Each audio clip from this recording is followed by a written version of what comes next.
Hello, my name is Dr. Stephen Mulholland. I'm a plastic surgeon, and we're going to be demonstrating the NeckTite, the radio frequency assisted lipo contouring of the NeckTite from Invasics. We're going to look at marking the neck. We're going to look at the tumescent anesthetic technique. We're going to look at soft tissue heating and coagulation by zone. Then we'll finish with refinement and lipo contouring, and finish with post-operative care.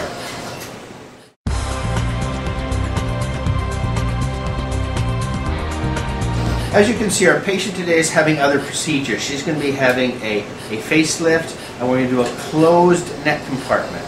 We're going to be doing a facelift with closed neck compartment. She'll have some periocular and brow work, and she is intubated. Most often NeckTite, pure closed neck with NeckTite, you don't need to be intubated. I'm just going to show the standard markings that I use for each zone. I divide the neck into 3 zones when doing a closed neck. There is the mandibular border, posterior border of the ascending ramus. There's the jowl that I marked out with her sitting. The jowl was marked out sitting. You can see the posterior border of sternocleidomastoid here. Posterior border of sternocleidomastoid. I mark out the lateral tracheal groove. Lateral tracheal groove. And a lot of her concerns are a little bit of fat and some laxity. Some fat, a little bit, about an inch of pinch, and some laxity. And so we want to mark out her areas of fat. And then I mark out the contralateral paratracheal groove and the posterior sternocleidomastoid border. So we have 3 zones. We have zone number 1, which is the submental. Zone number 2, which is lateral to one side, and zone number 3 is the contralateral side. And generally I will heat an entire zone and we'll get that critical temperature to 42 degrees epidermal, and we'll maintain that. What about incisions? How do we approach the jowl and the neck? Well, the classic incision would be submental incision, just posterior to the submental crease. If there is a lot of posterior cervical submandibular contouring, I can also and will also make a sublobular incision. So that is submental, sublobular. And when I'm coming down on a heavy jowl, rather than risk getting the marginal mandibular branch of the facial nerve, and in 20% of people, it is 2 centimeters below the mandibular border at the facial artery notch, I'll come from the commissure and come down on that jowl from the commissure. So submental, sublobular, and commissural incision selection ports.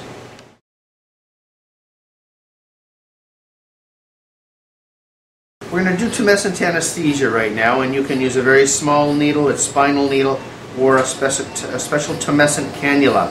Generally, when the patient is awake during NeckTite, I start with a small needle, 25 or 30 gauge, and I infiltrate with a foot pedal infiltrator.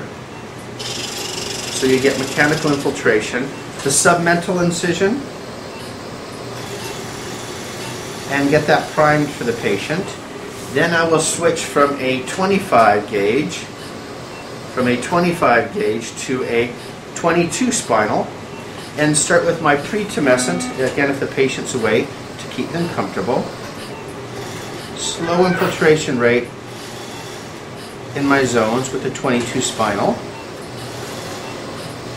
Make sure you get a nice subdermal infiltration and a nice tense infiltration in the fat, because you need a lot of saline to get optimal radiofrequency current propagation. So some nice subdermal infiltration, nice and slow if the patient's awake to minimize the discomfort.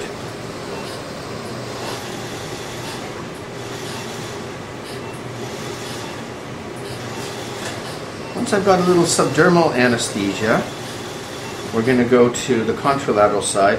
Then I'll move to my tumescent cannula.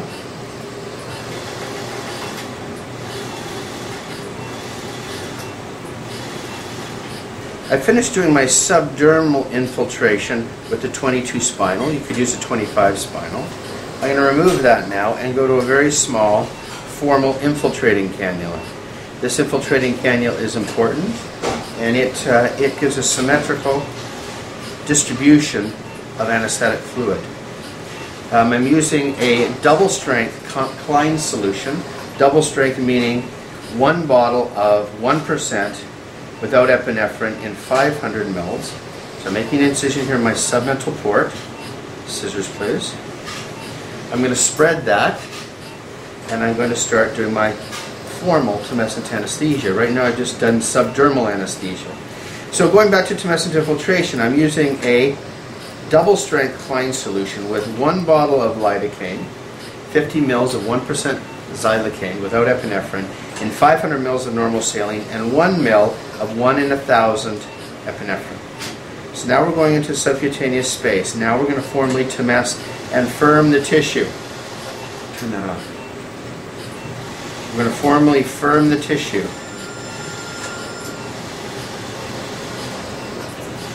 Now, how much do I put in? It depends on how big the neck is. Easily, you can use between 100 and 300 cc's in a neck, depending on how big, how much the fat compartment is. This individual is fairly small, so we will probably end up using about 200 cc's, but you could be using 300 or 400 cc's if it was a very, very heavy and fat neck. If it's a tiny bit of submental, I often just maybe do zone 1, and we would use about 100 to 120 cc's. So you can use anywhere from 100 to 500 cc's. The goal is to try and get contraction across the entire neck, or thermal coagulation of adipose and subreticular collagen and vertical fibrous septa, so you really get that 30-40% area contraction over a very large surface area. So I rarely just focus on the submentum. I almost always treat across the entire neck. Now, once you've got your tumescent anesthesia adequately infiltrated, and it's important that you protect the subdermal reticular dermis with your tumescent anesthesia, and you also want to get optimal RF propagation. So you want to make sure you do a good job putting your tumescent anesthesia in. Once you've done that, and it's nicely firm and tumesced, and here we've used about 250 cc's, we'll leave that for about 8 minutes for epinephrine and xylocaine effect.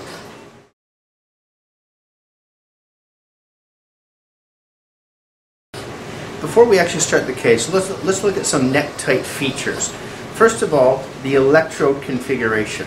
If you look at the bottom of the electrodes, you'll see that the return electrode, the gentle epidermal transdermal electrode, is smaller.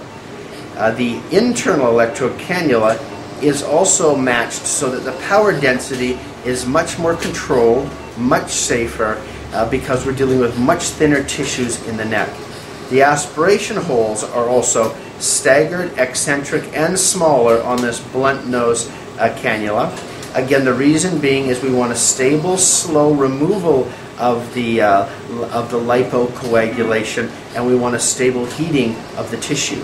Again, still, you don't need any port protectors. This is silicone coated, and you'll notice that when in the neck, it's often quite fibrous as you're moving through the tissue, and down at the base of the device, it's reinforced to help prevent that toggle. So you always have your internal electrode within the zone of return of the external electrode. Again, nice feature, inline, synchronous, continuous aspiration. So while you're heating that coagulum, the subdermal reticular collagen, and that fat, you're aspirating the coagulating adipose as well. So very nice design, and very consistent for uniform heating and contraction of the neck.